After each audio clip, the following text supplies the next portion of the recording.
A champion is bred from hard times, scarred mind standing on the ledge. The squad grind all time, victory in spite of opposition. Welcome to competition. You pick a side, I pick a side, they pick a side. Take a knee against abuse, they rather you die. Pushing through dark tunnels, trying to shed light. The fight is on the moment we enter the game of life. Get it right before the whole thing gone dead. Let's go ahead and take it there. Meet me on the edge. And now I've got some choice words about Saudi Arabia chowing down and digesting the willing meal that is the Professional Golfers Association Tour. Okay, look, there was a time in the way distant past, let's call it May, when the official position of the PGA Tour was that its competitor, the Saudi-backed golf tour known as LIV, was a scandalous, even odious operation. Referring to Saudi Arabia's horrific human rights record, PGA Tour Commissioner Jay Monahan said just last year, you'd have to be living under a rock to not understand the implications of involving yourself with the Saudis. But Monahan's strong comment is now just a reminder that pencils have erasers. In news that was initially shocking, but upon reflection really isn't shocking at all, the PGA Tour announced that it will permanently merge with the LIV Tour. As Monahan said, the game of golf is better for what we've done today. Gee, does this mean that Monahan is now living under a rock? If anything, he has come out into the sunlight from beneath his rock to say that he does understand the implications of involving himself with the Saudis, and those implications are wealth beyond his wildest dreams. The Saudi Crown Prince, known as MBS, is promising to invest billions of petrodollars in this merger. In return, the PGA Tour is dropping all litigation against LIV for rating its talent, and the PGA Tour will get a new name that is at least jointly approved by the Crown Prince, Mohammed bin Salman, who has spearheaded a massive crackdown on dissent in the kingdom and pursued a war in Yemen that has resulted in one of the worst humanitarian crises in the world. Now, way back when the PGA Tour was still protesting LIV's existence, its leaders claimed to be standing beside 9/11 Families United, which continues to demand, among other things, information about all the nations, especially Saudi Arabia, that helped the hijackers who flew the planes into the towers and Pentagon. 9/11 Families United's response to the news of the PGA Tour LIV merger is scathing, and it reads in part, "Our entire 9/11 community has been betrayed by Commissioner Moynihan and the PGA, as it appears their concern for our loved ones was merely window dressing in their quest for money." ESPN quoted an anonymous PGA Tour player who said of the day's news, "It's insanity. The LIV Tour was dead in the water. It wasn't working. Now you're throwing them a life jacket? Is the moral of the story to always take the money?"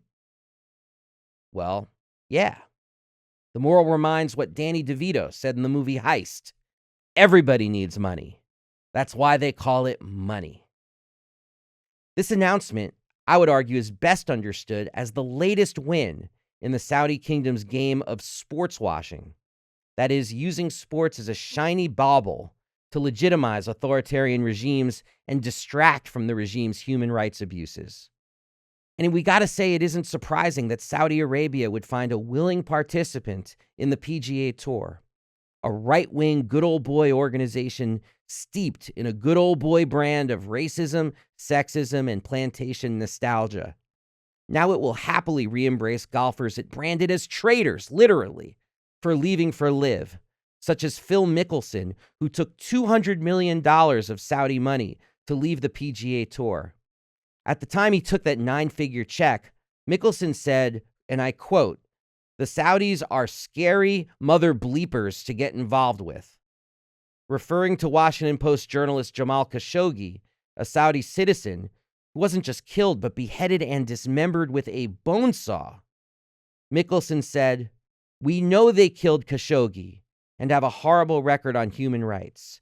They execute people over there for being gay. Knowing all of this, why would I even consider it? because this is a once-in-a-lifetime opportunity to reshape how the PGA Tour operates. Now, Mickelson later apologized for these comments, not to the Khashoggi family and not to LGBTQ people.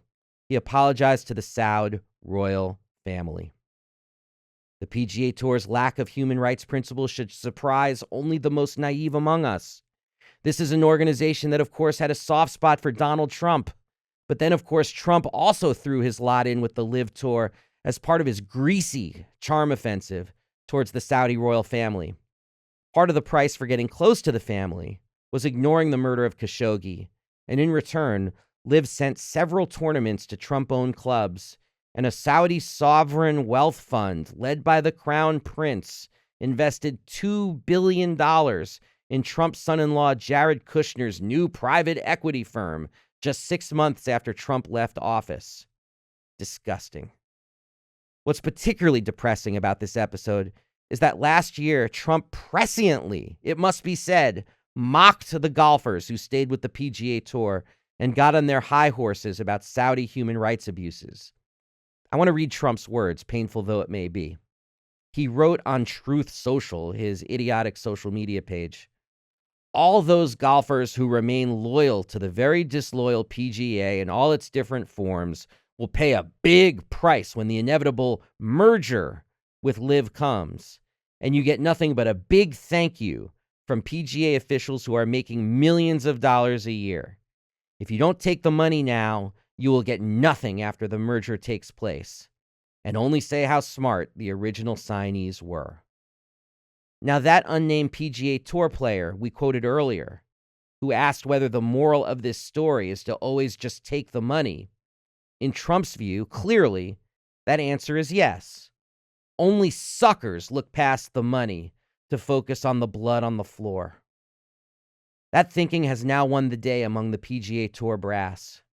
These are the politics of golf, writ clear and writ large. Authoritarian, angered at the thought of social responsibility, hostile to progress, and always looking for some big whale to suck up to, with no regard to nationality or body count. Shame on any of us who thought this could have ended up in any way other than the Saudi Arabian royal family gobbling up professional men's golf, while the ham-faced PGA Tour fat cats look away from Saudi atrocities and count the cash. Unreal. Except all too real.